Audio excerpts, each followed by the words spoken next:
Hi guys, as you know, as Hacker Fitness, what we do is about fitness. And today, if you look at my side here, I have something called F45. Today, I have one of our guests. She's young. She's going to introduce sorry.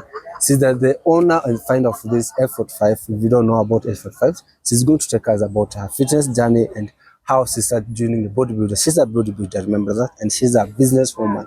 So she's going to take us. Welcome to our channel. Thank you so much for having me and taking the time to talk to me. I love shit. So let me tell you a bit about myself. Okay. So I am, as you rightly said, I'm a young. Well, I'm not that young. Young is energy, actually. Okay. But I've been doing this bodybuilding for 10 years. I'm actually a pioneer in Kenya. Back in the day when there weren't many women bodybuilding. Okay. I am the 3-time KBBF Miss Kenya holder. So nobody else is holding that title because we no longer have KBBF. So at the moment, I stand as the 3-time title holder. I've also competed internationally now on different stages. So really taking the sport to an international level, but really wanting to see that in Kenya and trying to now want to bring an international bodybuilding show from the MPC on ground. Really, I did bodybuilding very late in life, but it's been a blessing and it's also helped in my business life. So I'm a lawyer. I now am the managing partner for a talent firm and board advisory. So I help businesses get the right people, put the structures in place. And really bodybuilding and my business life tie in together because like in business where you have the right structures, in bodybuilding you have to have the right structures not to fail. So I'm an entrepreneur. I'm also co-owner, as you said rightly, of F45, which we can talk some more about. My passion is fitness. I now like to work with women, coaching. Also, as I said, I'm not that young, and I'm now going through the challenges as an older. Thank you. I'm going through the challenges as women get older and your body starts slowing down, the hormones change, and I'm experimenting a lot on myself and trying to bring that to people so that I can help them on their journey. So my goal is to be the best I can. Like bodybuilding, it's about constant improvement.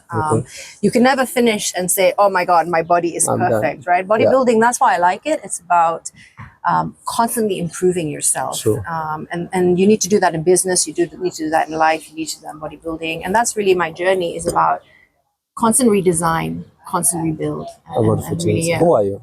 Who am I? I am really a trailblazer, a person that likes to break stereotypes. That's okay, let's just forget your name. What's your name? Oh, my name? I thought you knew my name. I knew your name, but I just didn't know your name. So my name is Farah Ismail. Okay. So how did you join fitness? So I've actually been an athlete for a long time. Like, you know, back in school, I ran Green Acres cross country. I've done 5 marathons. I've climbed Mount Kenya, Mount Kilimanjaro. I used to play lots of different sports. So fitness has always been a part of my life. It's my brand is about mind, body, soul, which I came to much later in life, but I always realized it's about balance. And I think a lot of people are out of balance. And earlier in my career, I was a lawyer, I was a corporate lawyer. I spent hours at my desk and there was really no balance in my life around nutrition. I ate terribly. I didn't really work out. I was a weekend warrior. I'd go run, 20 miles on the weekend, but this balance has come in my life later, and I think, it helped me. But I always had fitness to help me with my day job and get rid of my stress, was fitness. And then how I came into bodybuilding. I was living in the US and I went to a show and I saw these women on stage. I'd always heard about Arnold. I'd seen him in the magazines. And which year? This was in 2009. I went to this bodybuilding show in Florida. And I saw these women on stage and I was like, wow, one day I want to do that. But the opportunity didn't come till I was in Kenya. And it was really 2014 when Muscle Mania Africa was coming in. I don't know if you remember that. It was the very first international show. And it just so happened it was in Kenya. And I was like, I want to do the show. And I looked around and there were no women bodybuilding. I think there was one. Sheetal had probably started at that time, but she was the only one. And there were no coaches. There were no coaches. And so I went to Ohio, Columbus. I flew down to see a coach in Ohio because it's the mecca of bodybuilding. And he had a gym and also you could stay with him for like 5 days. It was like a bodybuilding boot camp. And so I went there. He taught me how to eat. He even taught me how to do a cheat meal. Like this is how you cheat on your bodybuilding diet. And then he showed me all the workouts. And then I became his own online. And in those days, it was before all these online coaches. Nobody was doing online. And so I went there. And that's how I started. And then I got addicted. I did Miss Nairobi, Miss Kenya. I went to Dubai. I went to South Africa. So the Arnold started in South Africa in 2015. And I went to the first Arnold in South Africa. Okay. And so that's how my journey began. And like I said, I wanted to do better, get better. The federations changed. So I've been in the history. I've been in, when it started, what bikini looked like. So I compete in bikini fitness. And when I competed 10 years ago, the look on stage is very much like the new fit model that's come in now. So, there's a new division that they just brought in.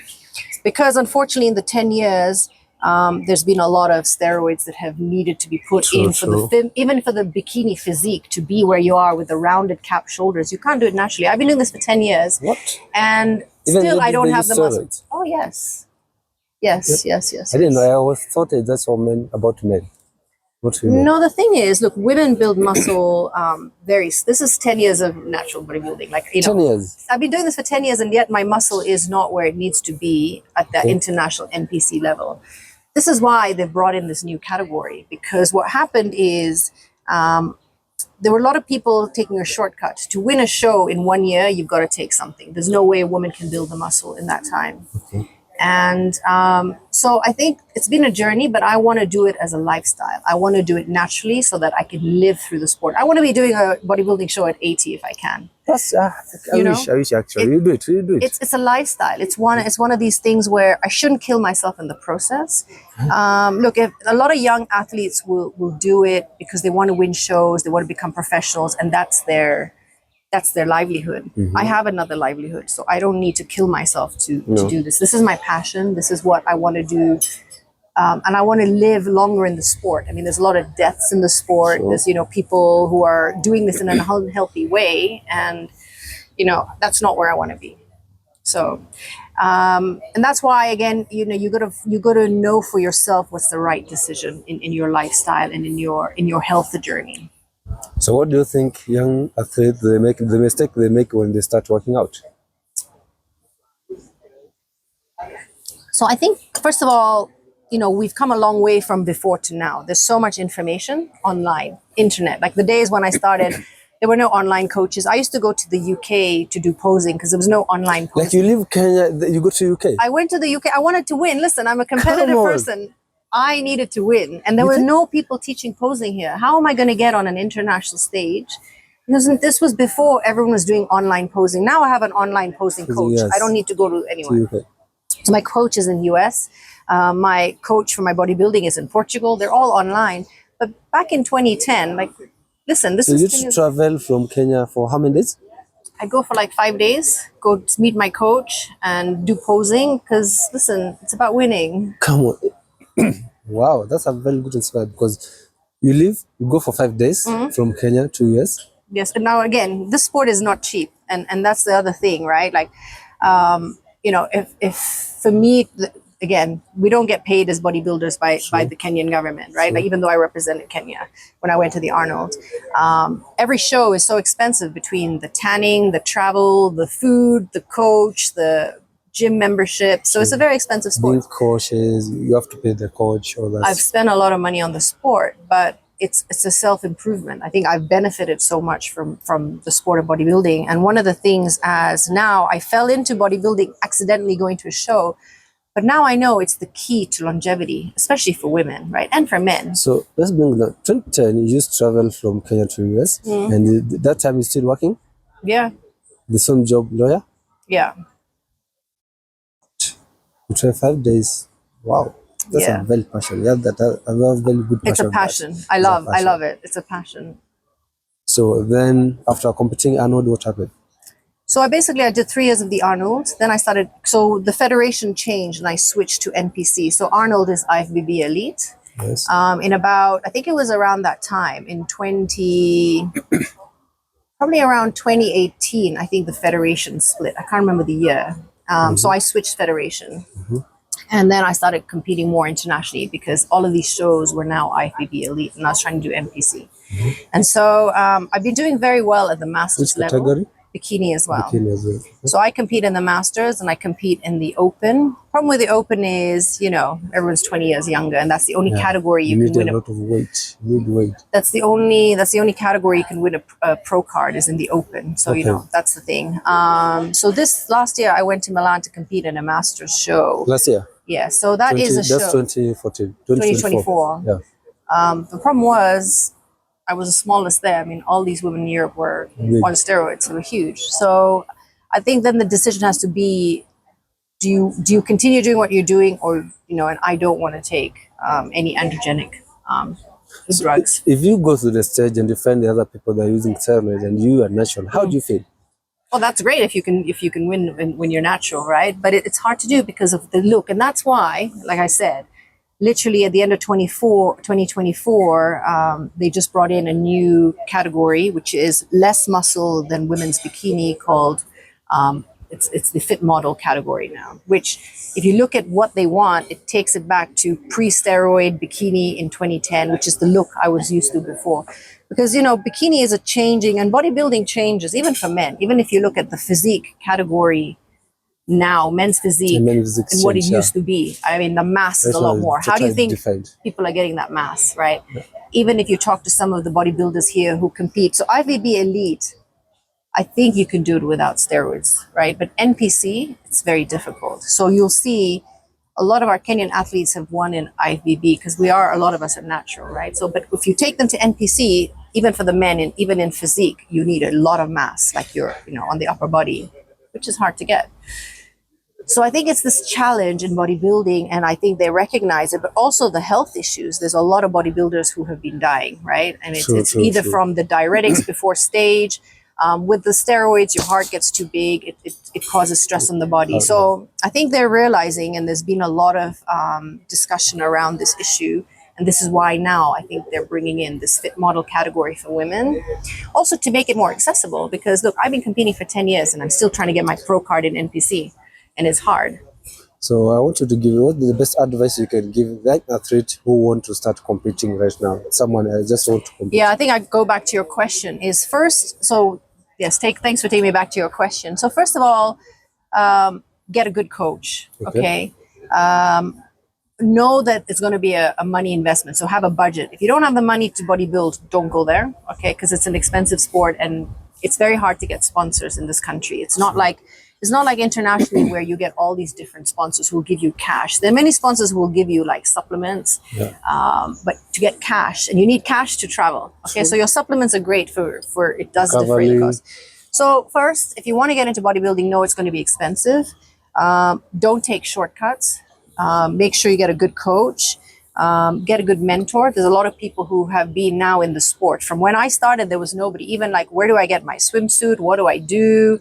How do I do tanning? I can remember my first show when I went, my first international show in Dubai. I made so many mistakes because I'm coming from here. I open the elevators and there's like 200-300 athletes. And I'm like, oh my God, where have I come?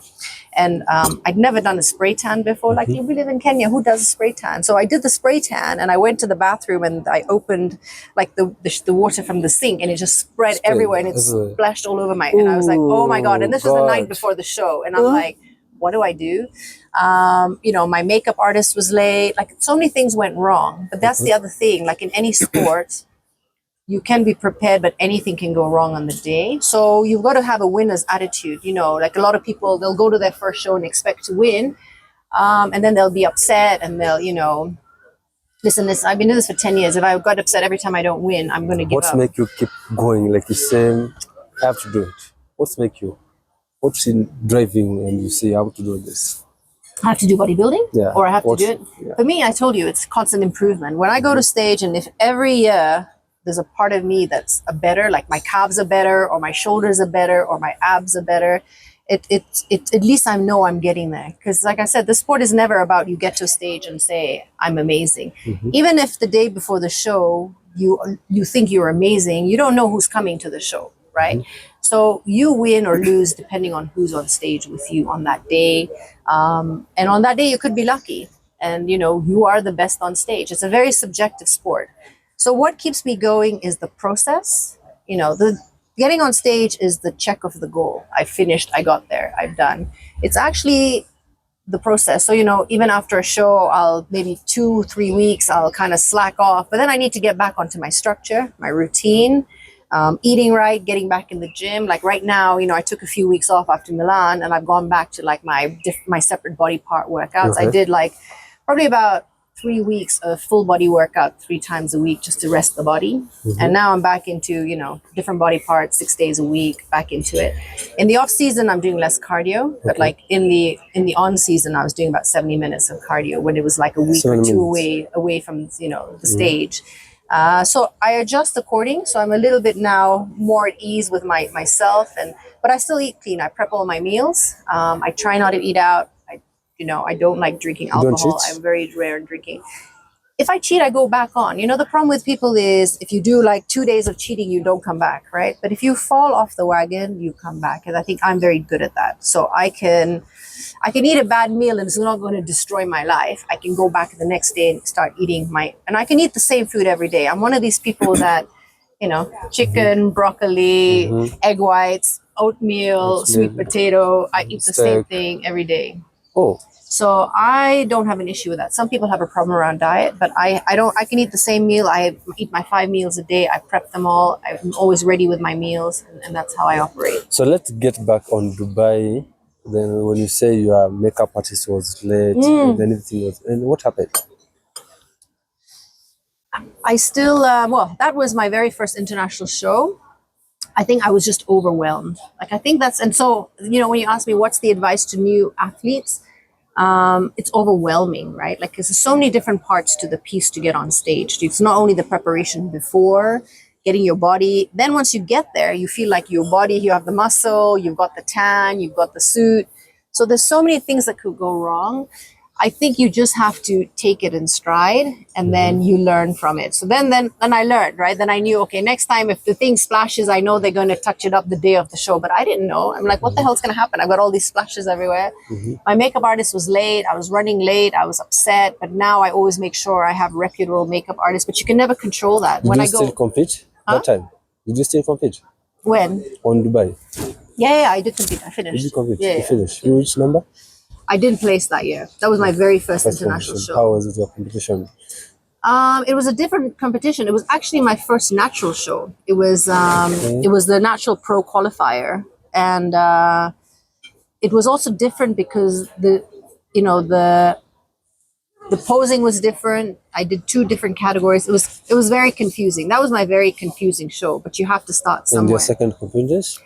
So after that, I did Miss Nairobi. I won. So that was in 2015. The Arnolds, I placed 6th. I got 2 medals for Kenya when I did Arnolds. I came first in Dubai. Which year? Dubai 2018. I came first 2018 in Masters. And then I've won a lot of medals, like 1st, 3rd, whatever. But I'm still trying to win the pro card. So I've been winning a lot of medals, and usually I place top 10 when I am. And it's not easy to do. Like, so my thing has always been trying to place. And if I don't, so I was quite disappointed for when I came out of Milan, but I realized my coach said, you're going to a show or to a battle where you have different weapons, right? I'm going there as a natural athlete, and we knew going in, but I wanted to see the experience of a Masters show. And what was incredible was how many Masters are still competing. And that's a great thing. Like, this doesn't end when you're like 25. We had people, over 45, 50. And I actually know a female bodybuilder. She's 80 years old. 80 years? Yeah. And she's competing? She's competing. What? Yes. So I want to be that 80-year-old bodybuilder one day. Yeah, you will. Yeah. So I want to tell us, how did you decide to invest on F45? So F45 is actually...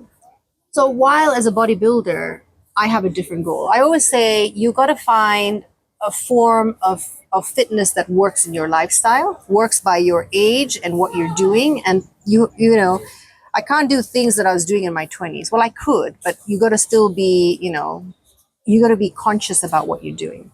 F45 is something that I actually came across online. And at the time, there were a lot of these different studios opening. So F45 is from Australia. It's an Australian franchise. And why I like it and why I was interested in it was it combines cardio with weight training, like with strength, and then mobility. So the 3 elements are combined into a 45-minute class. And I was trying to bring something to the market that for everyday functional fitness for somebody, it works. And the other thing I was seeing was people need information. As bodybuilders, when I go to the gym, I have very, very specific goals. I have very specific body parts, and I'm educated. But for the regular person, they'll hire a trainer in the gym who may not know what they're doing. You know, we have a different level of qualification here. I've seen trainers who were like the janitor who are now training people. Okay, question mark. Where did they get their information? They were watching people, but have they been trained? I'm serious. I've been at gyms where one day the guy was a cleaner or receptionist, and now they're a trainer. How?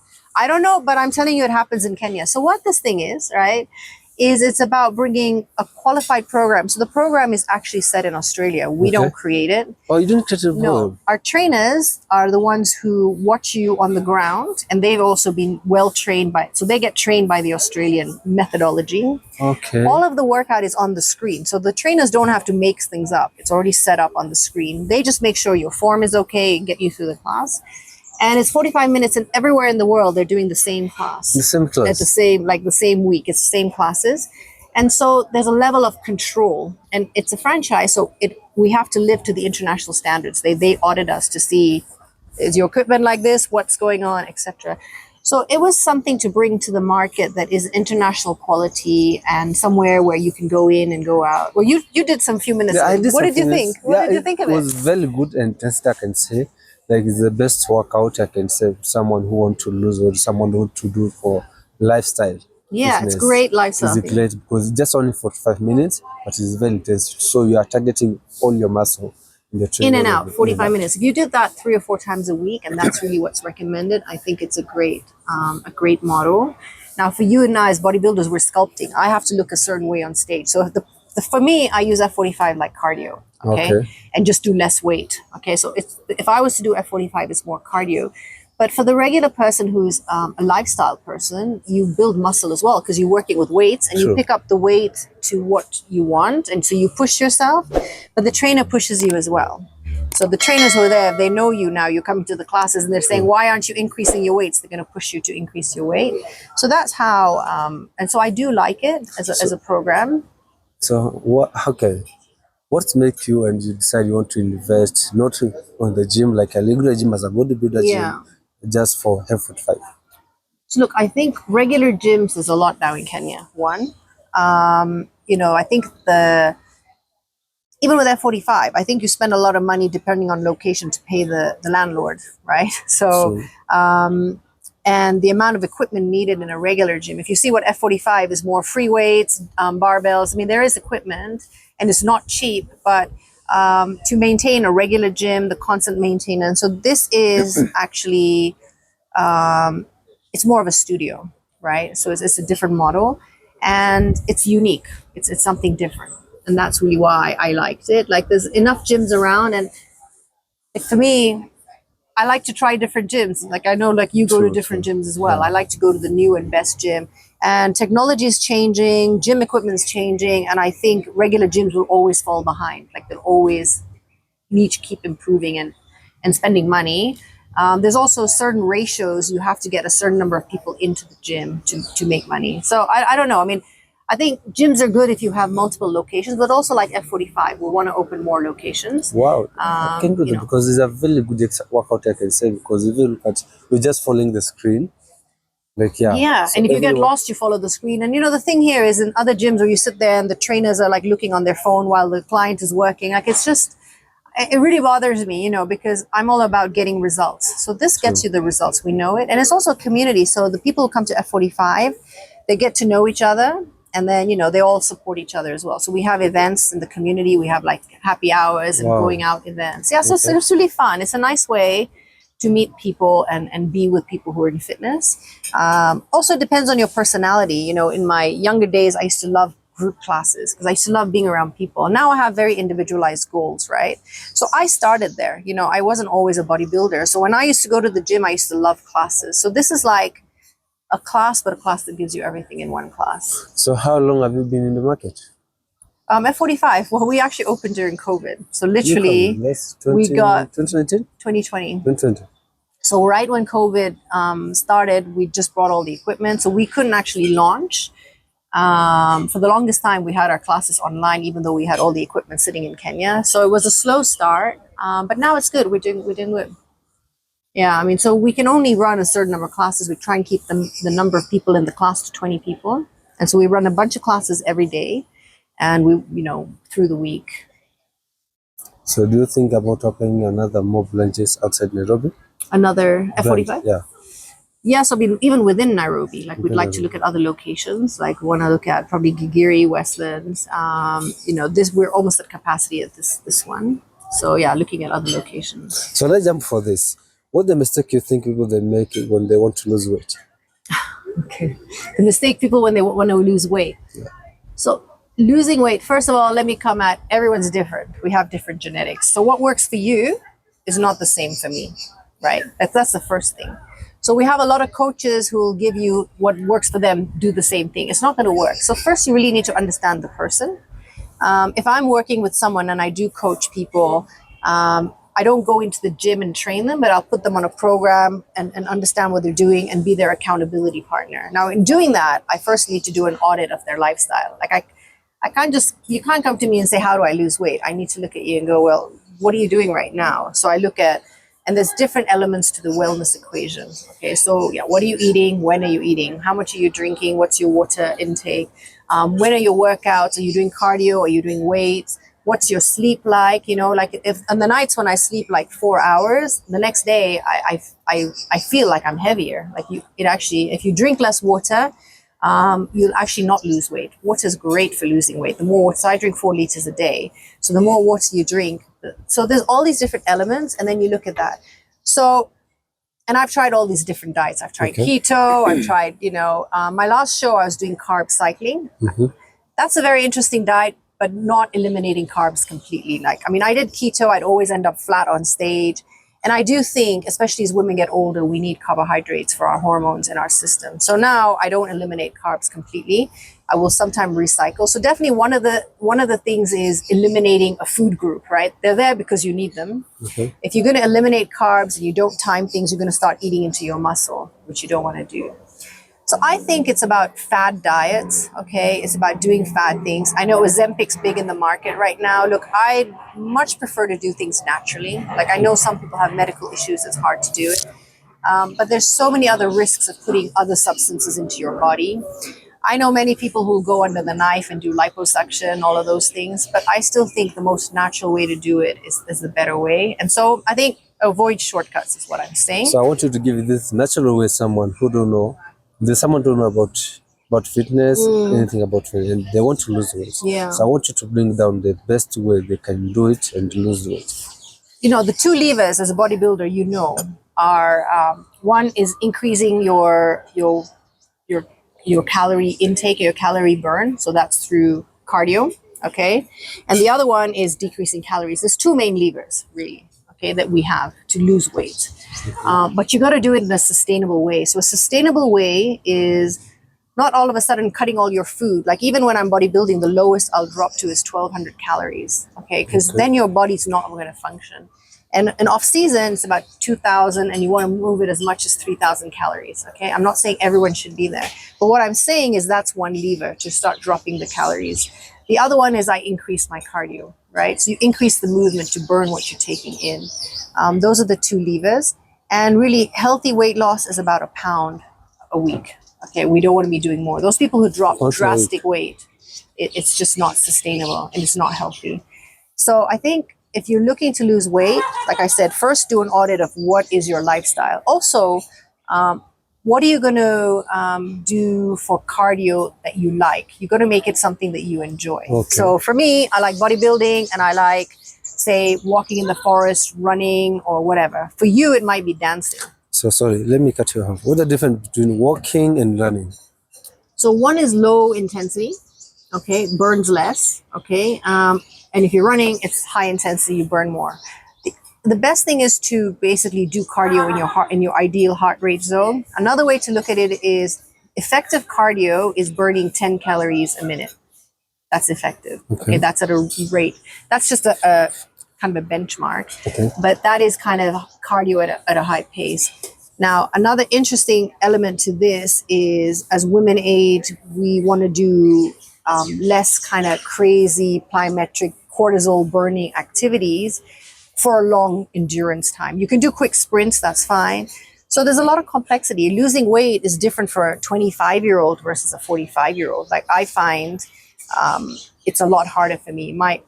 It's slowing down for me. You know, even my last show, it took me much longer. And now my prep time to a show probably has to be 4 months. It used to be 3 months. 4 months. Yeah. Okay. It used to be 3 months. Okay. I What need changed? longer to drop and lean and not lean and lose muscle. So the constant issue for a bodybuilder, especially a bikini athlete, is you have to build the muscle in your off season Okay. along with fat.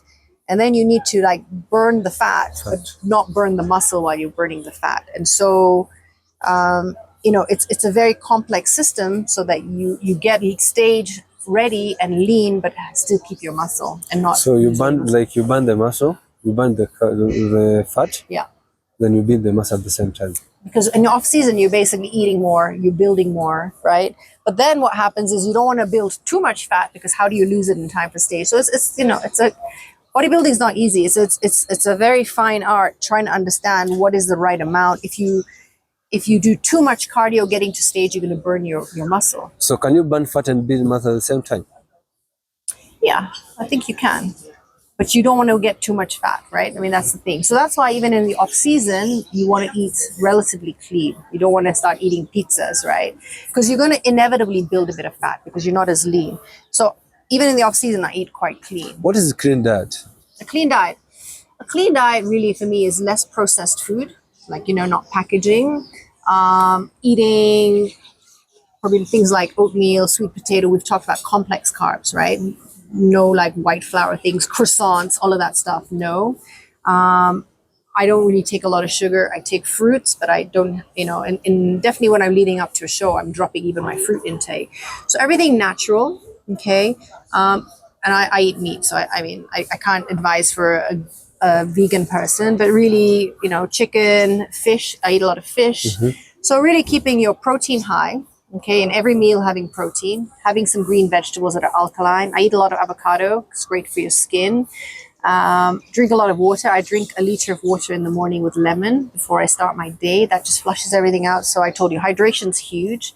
That's really, to me, a clean diet. I think you can cheat like on a once in a while, like so on a Saturday. And it's interesting because the cheating does get you to burn your calories a bit more. And I did experiment that with my last bodybuilding show. Okay. So I had a few cheat meals before my show, mm-hmm. and my weight dropped.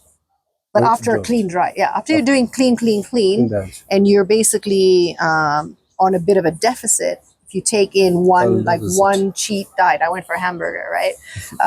I definitely saw a drop in, and you know, I used to see bodybuilders do it all the time, but as a bikini athlete, I'm like, you know, I don't think I'm going to do that. And why would I eat clean and then go eat a hamburger? Like, what's the point? What's the point? But I actually on myself. So you know, the thing is about experimenting on yourself and seeing what works. And I'd never tried that. And when I did that, I was amazed that it actually works. Because you find some of the bodybuilders, they do this. When they're prepping, they say the competition is tomorrow. Yeah. They eat pizza. Well, so I had a burger before my show. It was crazy. And I thought my coach had lost his mind. But it actually, it worked. Okay. Because there's something about your body, because the body is very, very smart. Like when you're withholding calories, it starts holding on to the calories you give it. And when you give it a cheat meal like that with all the oil and all of that stuff, it actually kicks it into a different thing. So yeah, you got to sometimes change it up. And I'm still learning my body. I mean, I don't have all the answers, and I'm constantly learning. And it's also changing as I age. So you mentioned I'm old. I'm young. I'm not that young. I'm old, actually. I've been doing this for a long time. Okay. But it's about constantly learning. Like I try and educate myself. I'm always learning by my body. I work with different coaches. I work with different methodologies. And like I said, I've done different diets. I know what works for me. So yeah, I think it's always about learning. You know, and life is all about learning. You've got to constantly be educating yourself. So what push you on your bodybuilding is about, you have the motivation of, you want to grow bigger and bigger and bigger for competition. As in muscle, or grow as in become as a muscle? Yeah. Well, so bodybuilding, you know, it's not just about grow as much muscle. You got to look the look of the category you're in. So I need to grow the muscle in the areas that I'm needed to grow them to look that part. So for instance, I work out on my calves much less now than I used to before, because to look the part, I actually realize I need less calves at some point. So it just depends. And that look is changing. So like I was telling you, what bodybuilding for bikini fitness looked like in 2010 to 2014 to 2018, the look was changing. What are the difference between right now? So it's set on who wins the Olympia, right? So the bikini fitness category, whoever wins Olympia, that's what the look is, and it keeps changing. And now it's a lot of muscle actually. So it's very big cap shoulders. The glutes are huge, and that's the look. And that's the look that's quite difficult to get to without. So if you look at the stage right now in Kenya, with the time you start competition, the first competition, what's the difference between and right now? Well, first of all, there's a lot more women, which is great. Like when I started, there were like 3 of us on stage. Now there's at least like 25 women. The women are much more prepared now. The posing's better. The judging is better. And then when we first started, I don't think the judges knew what to look for in women's bodybuilding. Now I judge some of the shows as well, so I can impart some of that information. Like I judged the Eldoret show. You only did it? Yeah, so I judged Eldoret. I've judged the last Miss Kenya bodybuilding show that there was. So it's about bringing, and then the last Eldoret, the last show they had here, the East Africa show, they actually brought in a coach. They brought in a judge from South Africa. Yeah. So I think it's about, we now having international judges. So the judging is improved. The athletes are more prepared and better because there's a lot more information. There's people like myself around that can help as well, like, with helping with posing, helping with if you have questions, even to get a swimsuit here, I used to have to import. I sold a lot of my old swimsuits to athletes who were coming up. So things like that. There was nobody to sell me a bikini when I needed one. Like I had to go find out how to get one here.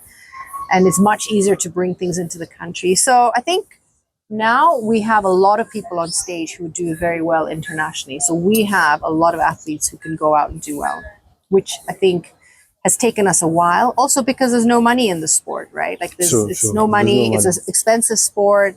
It's an investment. So for all those reasons, it's taken a long time to develop women's bodybuilding in the country, and even men's bodybuilding. Like, I think we have a lot of very good athletes who are natural athletes who can go compete on an international stage. We have the genetics in the country.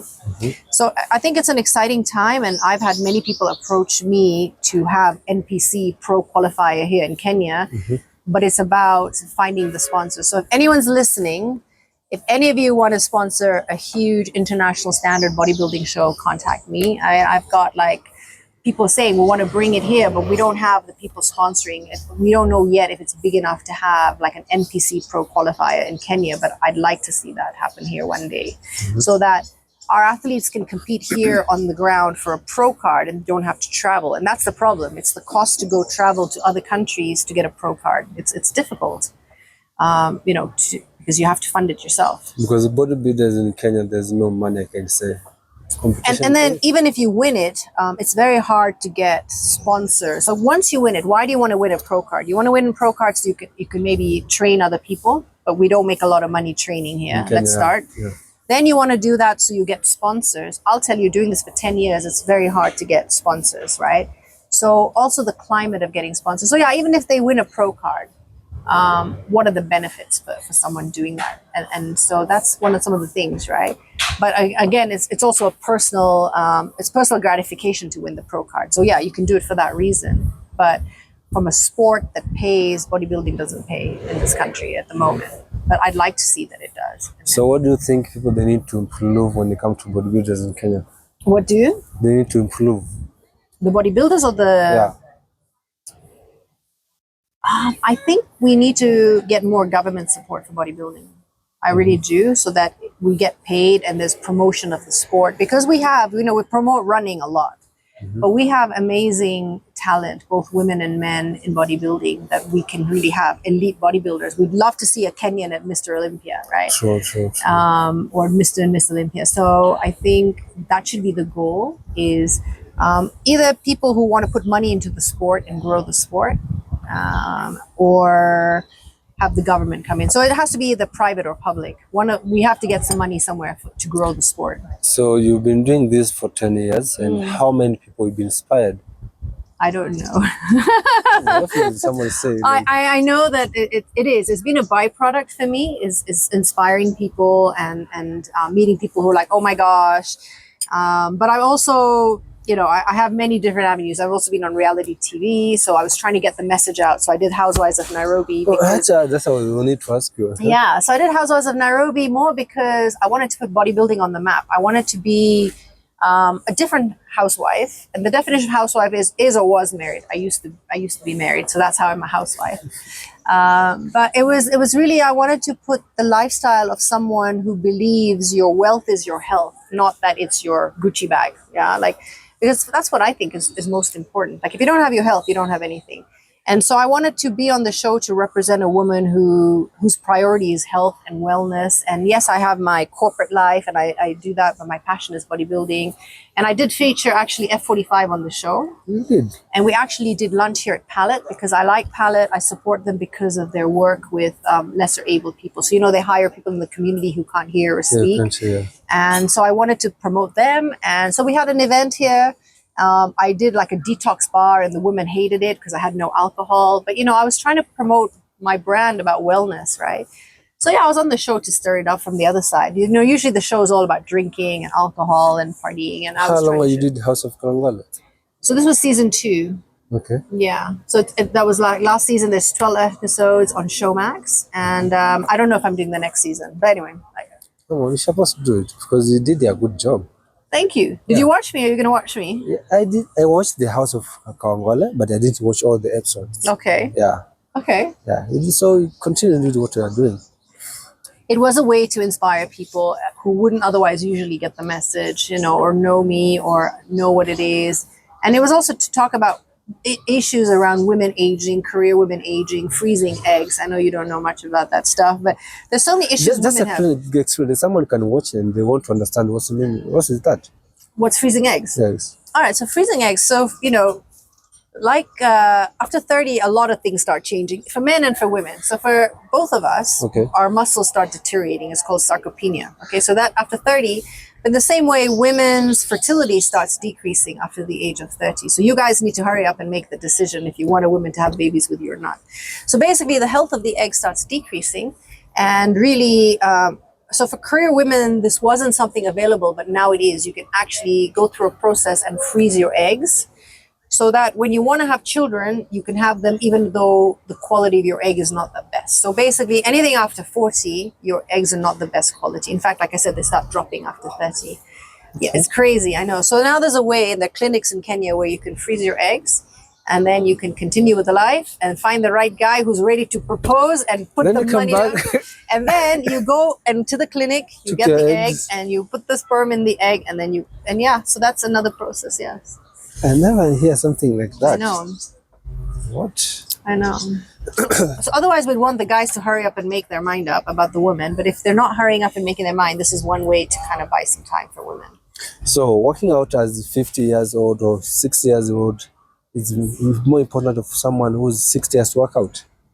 Yeah, so one of the things I think I was telling you was I fell into bodybuilding by accident, but I'm so grateful. I want someone who is a lifestyle for just working out for lifestyle. It's working out for life. Really, as I mentioned, when we start losing muscle and as we get older, one of the biggest issues older people have is a fall and breaking the hip or like one of those things, right? And the way to prevent that is to make sure you have muscle in your body. Okay. Mm-hmm. Also, for instance, when you get cancer, the first thing that the cancer eats is your muscle. So the more muscle you have, the more likely you can survive cancer.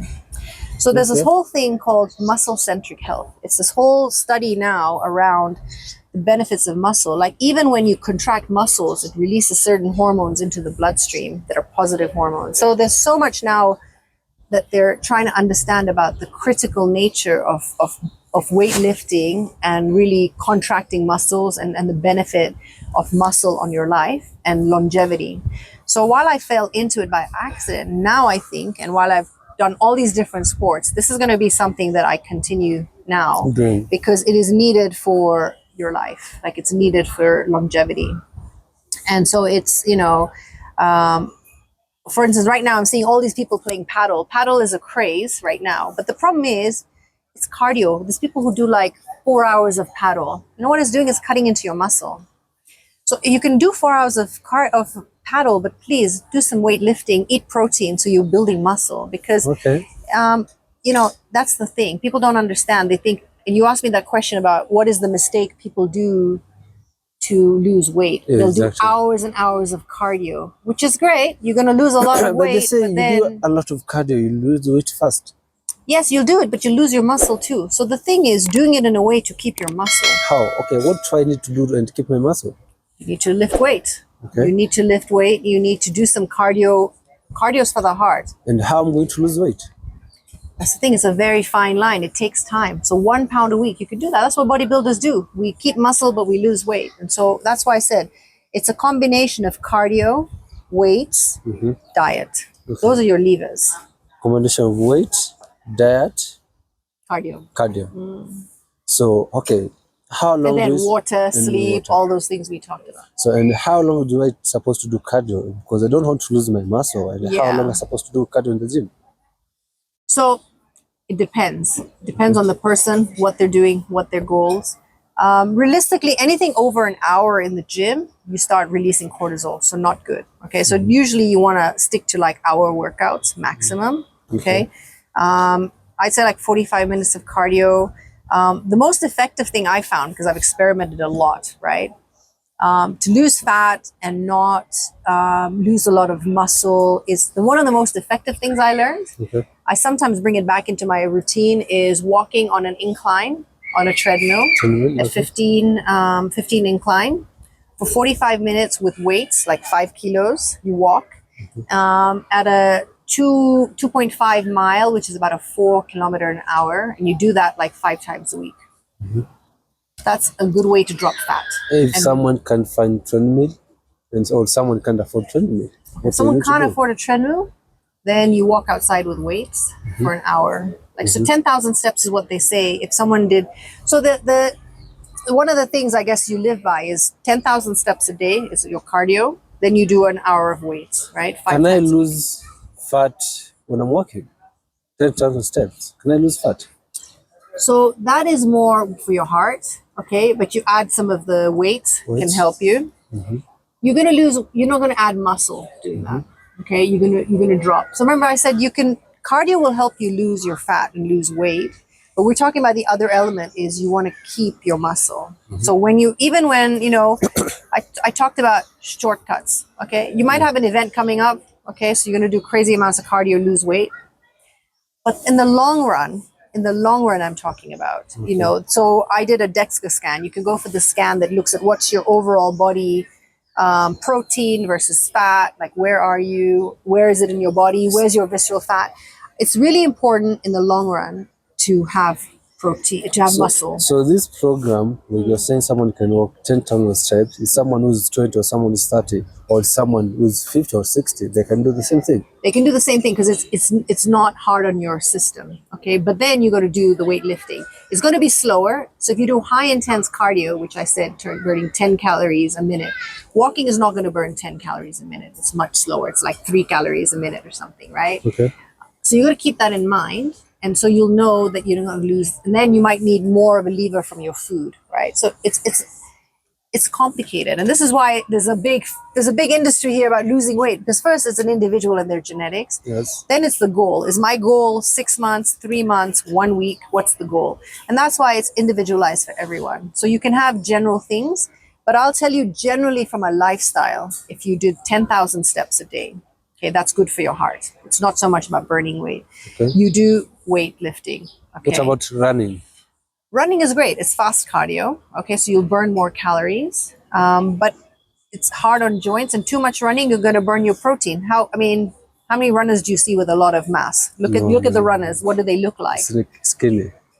Now, the more muscle you have on your body, you know that, the more calories you burn as well. Like just resting rate, right? And that's the other reason why you want more muscle. So if I want to lose my belly fat and I don't want to work out my upper body, I just want to lose my belly fat. You can't do that. What can I do?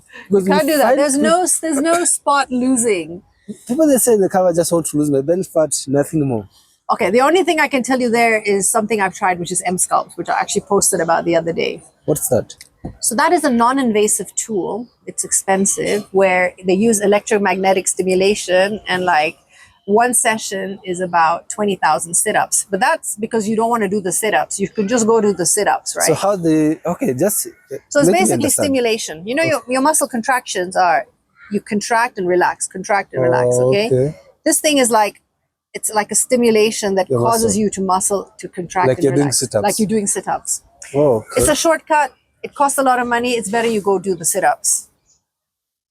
But there's no way to spot release, right? Like that's the thing is, and we all gain. So if We I all do- gain in different If areas. I do that, I'm going to lose my belly fat. You might. Well, I'm you not going can't- to lose my upper body or anything if else. you do that, also you have to do that when you're still eating well and working out. Like it's not something. It's not a magic solution. There's no. This is work. There's no magic potion here. I'm paying all this money Yeah. because I don't want to do sit-ups and I don't want to work out. So You can try it. Still, I need to eat clean diet. Yes. Look, diet is key. I experimented when I was shooting The Housewives of Nairobi. I moved to a 3-day full body workout, and I was really worried. I'm like, oh my God, I'm going to lose my muscle. And how is it going to be? What's going to happen to my fitness? But I kept my diet clean. So all the while I was producing the show, which was 3 months, I moved into this new system. And I'll tell you, I saw for myself firsthand, like 70% is diet. Like it's really, clean diet is important. So if I say right now, I stop working out today, Yep. and I'm still eating clean diet, Yes. will I lose muscle? You will lose some muscle, but probably after 3 weeks of not working. You don't lose muscle right away, but you're going to start losing muscle. But the shape of your body, if you're eating clean, will be in better state than if you were not eating clean and stopped working out. Right? Because you're eating clean, you're still putting clean food, Okay. and your current muscle will burn. But after a certain time, if you're not lifting, you're going to stop losing the muscle. But the good thing is there's muscle memory. So when you start lifting again, you'll build the muscle back. So let's get back. What about someone who is 70 years old? Because they say, I can't lift weight, I'm old, it's going to make me injury. What are they supposed to do? If they're starting at 70, Someone is 70 years they're old. just starting to lift weights at Yes. 70. They say, no, I can't lift weight, but I want to work out.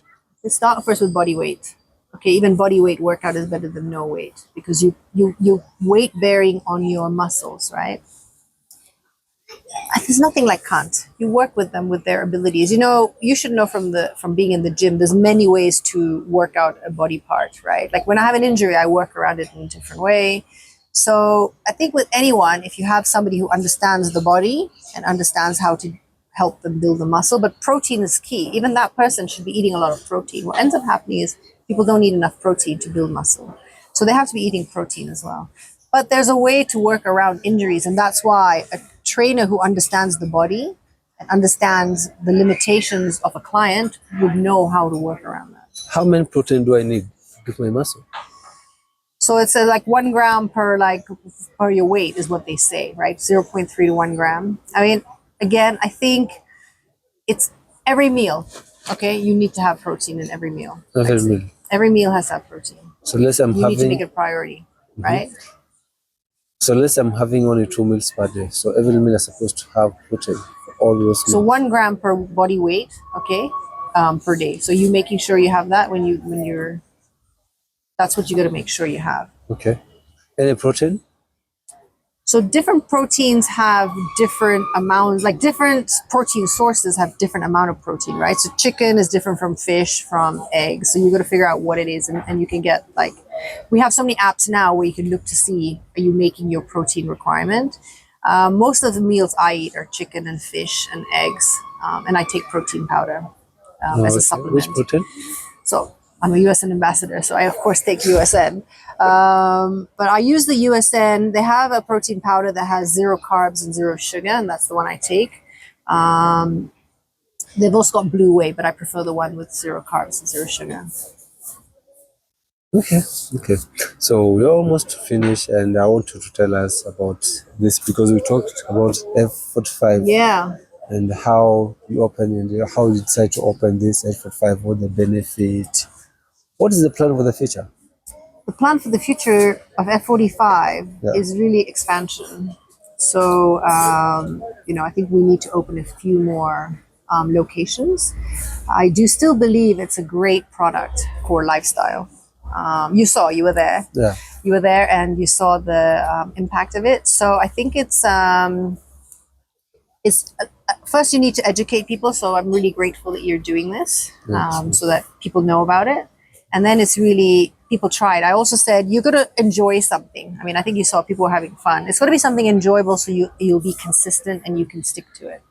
And so I'd love for people to try it. And, I think the next thing is expanding it to other markets. So there's someone who actually I was thinking this we can offer people they can use Haka Fitness for try Yeah. for let's say how many days? Okay, we could give a 7-day trial. I'm happy to do that if they want to come in and try it. Yeah, that'd be great. So you do use Haka Fitness and 7 days try. You come, you're not going to charge. You just come and try because you enjoy this workout. Because unless I say I did this workout for very like Short time, but it was very intense. If you look at, I was sweating like hell. I never done something like that. So yeah. So let's continue. Someone who is 50 or someone who is 60, they can train this exercise. Yes, F45, the philosophy of it is that it's for all ages because the trainers will help you when you're there to adapt to your needs. Also, I always believe as an individual, you should know what your problems. Like if I have a back injury, I know which I had. I know I'm careful about certain movements. So you should, as an individual, first be conscious of what my issues are when I go into a class, right? Because a class there's many people, okay? But the trainers, you need to tell the trainer, by the way, I'm 60, I can't do jumps. Then the trainer will give you an alternative, right? And say, do this as a different thing. Yeah, definitely. Look, if at any age could go try it. I mean, I've seen people pick up even bodybuilding at the age of 50, at the age of 60. It's about mindset. It's about commitment. It's about, I want to make this change. I want to take this thing on. You can do it. You can do it. If someone is 50, 70, 80. Yeah. It looks intense, but you can modify it. The thing about this is there's modifications. And that was the same thing I was telling you about. Everything depends on the person, on where you are. And that's why we all start with an audit. You need to take an audit. And even if you're not doing an audit to take a trainer, I think it's really important for somebody to do an audit of their life. And I'm going to actually make this spreadsheet available on my Insta where you can just take the spreadsheet and do an audit. So maybe after our show, I'll put that up. So it's a spreadsheet where you take it and go, this is my audit of my life currently. And even if as an individual, you look at it and say, oh my God, I drink 10 Coca-Colas a day. It'll be visible to you, right? Once you do this audit and you'll be like, I need to cut that out because Coca-Cola has like 10 spoons of sugar. Yeah, they're actually trying to come up with a sugar-free Coca-Cola, right? Which I don't know, like they have zero, but in the regular Coca-Cola, they're trying to make it so it doesn't have 10 spoons of sugar. But technically, if you look at your own life and you're conscious about the fact that, when you look at it, because we do things without thinking. We're busy people. We have busy lives. I run and get this KFC because it's late at night. But if you look at what have I done over the week? What have I eaten? What have I had to drink? How much sleep did I get? Already you yourself can see things you need to change and be conscious. If you're in the gym and you know you're always getting this back pain, you're conscious of it. So first the individual has to be conscious. Then you have to tell your trainer, by the way, da-da-da. And for F45, you tell the trainers, look, I have a knee issue. I had surgery. So they will keep an eye on you. And that's the way to do it. But I think it's never too late. What about that? If someone is coming for F45 to train, someone who know about anything about nutrition? Yeah. How this person, do you teach them about nutrition diet? At F45, no, but we have challenges where we do a challenge with diet and the trainers post that. So F45 they have these different challenges with diet and they publish recipes and things. So that's an ongoing thing. So it doesn't come with diet, but it is something that, you can get help from the trainers on, like if you really need it. But they do have challenges that includes the diet that gets published for the members, and then they all follow the diet. They have competitions between the members. So there's a lot that you can do at F45. The program itself is the workout program. It's not tied to a diet itself. Okay. It's more go do your program there. And how many times someone's supposed to use that program? Or how many times someone is working out per week? I think 4 times a week, 3 to 4 times a week. So do you change programs? Yeah, it every changes day? all the time. It changes over every time and every month. They keep changing. So the program comes from Australia, so they're constantly changing the program. So So you don't get bored. okay. Yeah. Good, good. So do you believe about someone say I'm fasting this say fast 15 hours or 16 hours? Yeah. You can lose weight? Okay, fasting is tricky. I tell you, I've never done it just because I love food and I love my breakfast. I could never do a program that doesn't allow me to eat breakfast. Look, the problem with fasting again is a lot of people see results. I think fasting as a modality has seen a lot of good feedback for repairing cells and all of that as a process, right? But the thing is, like anything, it has to be done in a very educated way so that you're not killing your muscle, right? Because if you're not eating, where is your body getting its energy from? So if you don't have the carbohydrates in the system, the first thing it does and the body responds is the cortisol's release, and then it starts breaking away your muscles. Breaking your muscles. So you lose weight, but are you losing muscle lose is the muscle, question. the And that's the questions. problem with fasting, is if it's not done properly, if you're not refueling. When do you work out when you're fasting? Like, do you work out after you've eaten and you've eaten this big meal? Like, how does it work?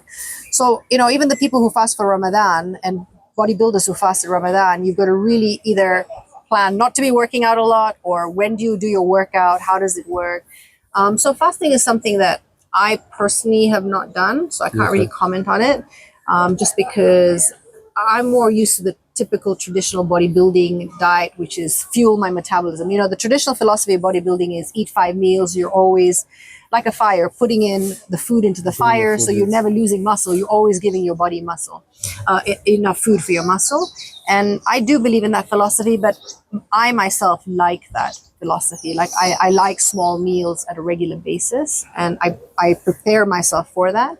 I just know that I personally could not eat till 1 or 2. I would be hangry. I would be not a nice person. I need my breakfast, and it's just my personal preference. So what is calories in, calories out? What is that? So that's the traditional method of, what you eat and what you burn, and that's what keeps. So the traditional bodybuilding equation is built on, basically, you gain weight with calories, right? You burn calories through cardio, weightlifting, walking, breathing. If you have an excess of calories, it turns into fat. So that's the traditional equation. I think it's a bit more complicated than that, but it can be simplified to that. So yeah, if you're eating way too many calories and you're burning, all you're doing is sitting on the sofa and you're eating lots and lots of food, I think that equation will come true, that you're gonna not burn as much. But it's also how many calories, clean calories, what's going on, all of that, right? It's not So as how can I count my calories? So there's apps now to count your calories. Now there's even an app that if I'm drinking coffee, I scan it, right? There's so many apps now to count your calories. There's MyFitnessPal. So there's lots of, so basically you can. I eat, like, basically, I don't count all the calories. So you can go to a macro level where you have different apps, and I've done that before, and you'll be counting all your calories and putting in, I'm eating, say, 2,000 calories by the type of macros. I've done that. I don't want to manage myself to that micro level. So I know generally where I am with my meal plan, and I'll eat according to my meal plan, and I'll stay on a meal plan. Because you find people, they say I'm checking my calories and that I'm working out, but I'm not losing any weight. So what's the problem? Well, we haven't looked at all the other things, right? Rest, water, It's not just, that's why I'm saying calories in, calories out is simplified, but it makes sense. But the wellness equation and the fitness equation has so many different things. Stress in your life, cortisol, how are your hormones, right? Have you done a hormone test? What is your current level of muscle? If you have no muscle, you're not going to be burning. There's so many different things, and that's why fitness is so individualized. It's what works for me does not work for you. And I can't give you the same thing as I do. We're different sizes. We have different backgrounds. We have different genetics. We, completely two different people. And that's why it's complicated to do this properly. I can give you guidance. I can teach you. And that's why you monitor. Once you put someone on a plan, you see how are they doing it. And that's why coaches play around with it. Like when a coach gives me my, they'll be like, here's your program. Let's check in after a week. They want to see how am I doing on that. Then they'll change something else and let's do it. And you don't want to change too many things at the same time. You want to basically do one thing, see how it works. And sometimes another mistake people do is change too many things and then they don't know what's working and what's not working. That's another thing. So you need to stick with one thing first and see. Change something, how's it doing? Like if you change your diet, stick with it for 2 weeks, see how it's doing. Are you making progress? If you increase the cardio, how is that doing? If you make too many changes, you don't learn about yourself that well. So I want you to give someone who's working out for lifestyle, I want you to give this person a program of working out from Monday on how many days supposed to work out per week. Goes back to the goals. Okay, where do they start? Do they want to lose weight? Do they want to add muscle? I want to burn fat and I want to burn fat and build the muscle at the same time. Yeah, but I said to you, it's not that easy. I need to look at their whole audit. So for me, it's individualized. I need to see this person, and I know they're doing it for lifestyle, but what is their current lifestyle? My lifestyle is going to be very different from your lifestyle. Okay, for me, I wake up in the morning, I go to work, I get back home, I eat, I sleep, wake up, go back to work. It's not enough. An audit, when you do an audit, it's to the level of what did you eat, what did you work out, how long did you work out, how much did you sleep over a week. So I'd love to give everyone this blanket answer, but I can't because it's so individualized to what that person's doing. But generally, look, 10,000 steps a day, if you can do that, okay, minimum. Get in like at least 4 days a week of a workout. Okay? There are people that walk for, like, say, they don't have a car, they just walk. Let's say, example, I'm walking every day, I can walk over 20,000 steps. Yeah. But I'm still looking the same. Yeah. I'm not losing any weight, so I'm walking. Looking the same is different from losing weight. Okay. Looking the same is, and we know that. So when you do cardio, you become a smaller version of what you look like. So you know your shape? Yes. So I know that when I used to run marathons, for instance, I was a very different shape to now after bodybuilding. You did a marathon? Yeah, I've been 5. Wow. Yeah. So when you do cardio, you just become a smaller size. Bodybuilding or lifting weight is the key to changing your body composition. Build bigger shoulders, which makes your waist look smaller. So that's what body sculpting is, right? So bikini athletes, they have a certain way they need to look on stage. But you build a physique. That's why you're in the gym working a certain muscle to work a certain way. It's very targeted. So to look different, you got to do weights. Okay. To look smaller, you do cardio. Smaller version of yourself. So do you think being obese is a choice? No, I think being obese there's an illness element to it. It could be because of diabetes. Okay. We don't know why someone's obese. Hormones play into it. I don't think it's necessarily a choice, but you have to go back to understand what do you need to do to change the situation. Is it a medical situation or is it a habit situation? Is it what you're doing in life? And we don't know what the triggers are. So, I mean, It's not a choice. It could be a choice. What I'm saying is we need to know why the person's obese. Is it genetic? Hormones? Is there an illness playing into it? Or are they just too many calories in and not enough calories out? We don't know what's causing it. And so if somebody is overweight, which we know leads to lifestyle illnesses, right? Like too much weight around the body, not being able to walk up the stairs. You know, like for bodybuilding, the test is, one of the reasons I do it is I want to be able to carry my own grocery bags when I'm 80. Yeah. Like that's a test. Can I do that for myself? If you're not able to do that, if you're not able to get off the couch, you just don't have the energy to do your daily livelihood. Right? So it's a problem. So I think the issue is we are having more obese people. Is it the food that we're eating? What's going on? Are they eating clean food? Again, it's an audit. You need to look at that person and look at why it is they are the way they are to get beyond. So what do you think? Is it a choice? For me, I can say sometimes it's a choice because you find you're obese and you're still eating, like you can go for pizza and burger, right? Eat the same things, Coca-Cola, all those things, and you're obese. Right. So if you love yourself, you have to check your diet and you have to look at what exactly you're eating. That's it comes.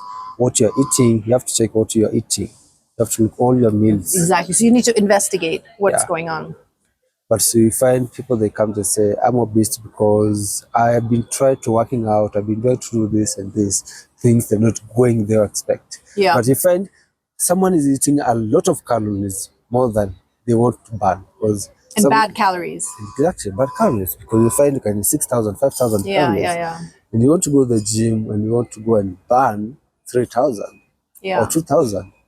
And you from when you finish working out and then you get home, you're going to eat the same thing you eaten. So I think people, they must check about their diet. It's very important. I told you it's 70%. Yeah, 70% of what you're doing. So I wanted to give advice for any person who is obese, or any athlete who wants to join bodybuilders, or any someone who wants to do a lifestyle for fitness. Yes, I think my advice would be this. It's a mindset first. You need to commit to the change in your life. You need to know that you want to go there. And then once you have the commitment, you need to put the structures in place to get to that commitment. So when I say that, do you have the money for it? Where's the gym? Are you going to prep your food? You need to work around your life to make it fit. Like I have, like at my appointment, you've met Collins, my trainer here locally. I have an appointment with him, or if I have to change the appointment, I change it like my work appointment. You need to treat this as important as your other appointments in your life. Create the structure so you don't fail. Get your meals ready so you're not eating KFC late at night because you didn't have time to shop and get your food. So anyone wanting to do it, first is create the commitment. The commitment is the most important thing in this journey. True. And then it takes really, in my experience, about 30 days to make it a habit and 90 days to make it a lifestyle. Once you pass that 90 days, it becomes part of your system. So try something and keep doing it. Always set a goal, I'm going to do it for 30 days, because you start building it into your structure. Then you do it for 90 days. And that's so one step at a time. Rome was not all built in one day. You have to be patient. But the most important thing is commitment to do it. Yeah. But you find people, they go to the gym for 1 month, they say, I'm not losing weight. Then they stop working out. Or you find, okay, this is one thing I think they happen in the gym, because most of the women, they go to the gym, they say, I'm 70 kilos. Then after working out for 2 weeks, 3 weeks, I get 72. Yeah, but that's muscle. So the other interesting thing is, and I see this all the time, is when you actually start a bodybuilding or start weightlifting, you actually gain weight, but it's muscle weight. Okay. There's also this whole thing about the scale is always what you're looking at, right? It's actually, how do your clothes fit? It's actually, how do you feel? So I know as a bodybuilder, I'm always watching my scale, because I need to know, there's a statistic of how much I need to be on stage. But even that, realistically, it's more about the progress. So the scale isn't really that important, okay?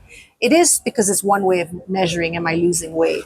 But the scale it changes so much. If I weigh myself in the morning and the afternoon, I've gained 6 pounds by eating my food. And so that's why you always, when you weigh yourself at the same time every day. There's so many things can change. Like I was explaining to you, if I didn't sleep well one night, I could go up 3 pounds the next morning. So I keep those things in mind. The scale is not the most important thing. It's one of those things that you look at. But in the end, it's about how are you beginning to feel? Are your clothes fitting you differently? And you'll see that. I know when my shape is better, my clothes fit better. And how are you feeling? Are you stronger?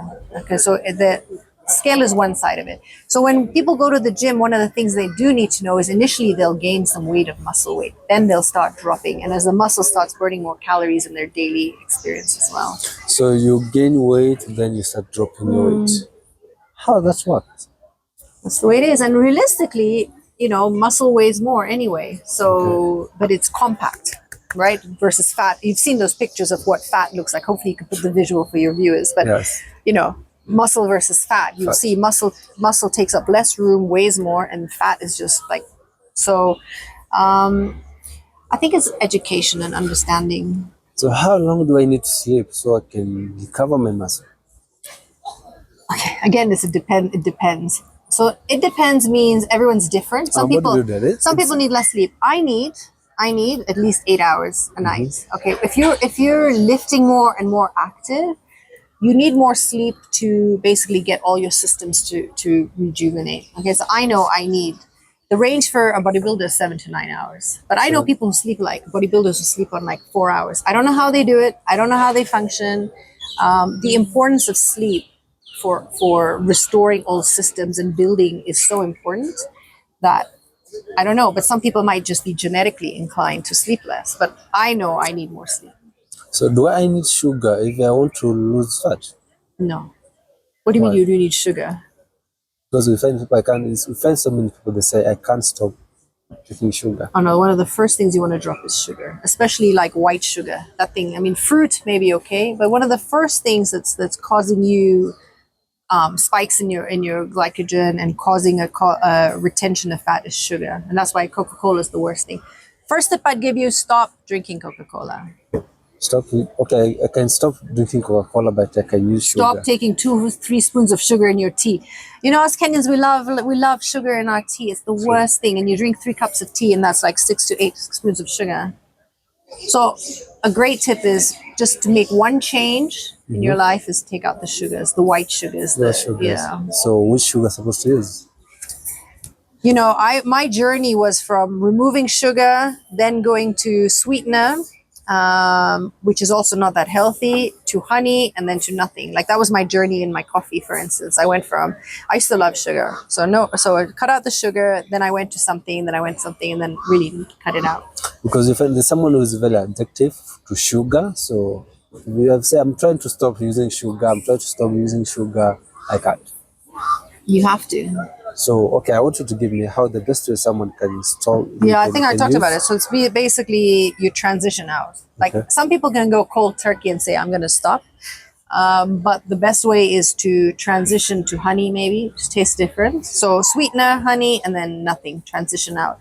Or you start reducing it. So you go from, if you're taking 4, take 1, take half, 0, then honey, then nothing. So, okay, let's say I'm using 3 scoops. I take 1 out. I use 2, 1, then I change using honey now. Yeah, then stop the honey. Because honey is still better natural sugar than white sugar. So tell us more about F45. So F45, other than what I've told you, we're currently located at Lavington Curve Mall on the 1st floor. And we have classes from Monday to Sunday. And you can just come in. Well, Sunday is not always, it depends. But usually Monday to Saturday you can come in and join up for a class. We have an app. And you sign up for the class you want on the app and you show up. Okay. And how much do you charge?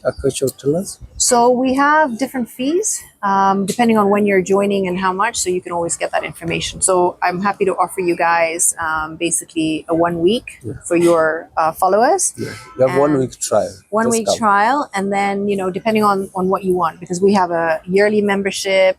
A 3-month, 1 week, whatever. So they can discuss the fees that they wanted to. So when you come about for the classes, like let's say example, is the same class. How do you do these classes? So the classes are basically, there's a screen that sets out the classes. Okay, so you follow the screen, but at the beginning of the class, the instructor will tell you this is the workout for today. The classes, like I said, are basically put together in Australia, so we don't put them together here. They're scientifically put together. And for instance, Mark Wahlberg is an investor. David Beckham does F45. So you'll see a lot of these athletes are promoting it and are owning F45 gyms. It's basically something, I said, they put it together scientifically that works the best with the combination of the cardio, mobility, and strength. And they change up the classes so you don't get bored. You can come in and do different classes, and they're, now and again they change it. They change the equipment. So you only offer classes. There's no someone if I want to do as a personal. No, it's only classes. It's group classes. Yeah. Group classes. Yeah. So you do floor. How you open from Monday to Saturday. And once in a while we have Sundays, but it's usually Monday to Saturday. What time normally your classes do you do? So, okay, I don't have the current schedule, but it's usually 9 to 7.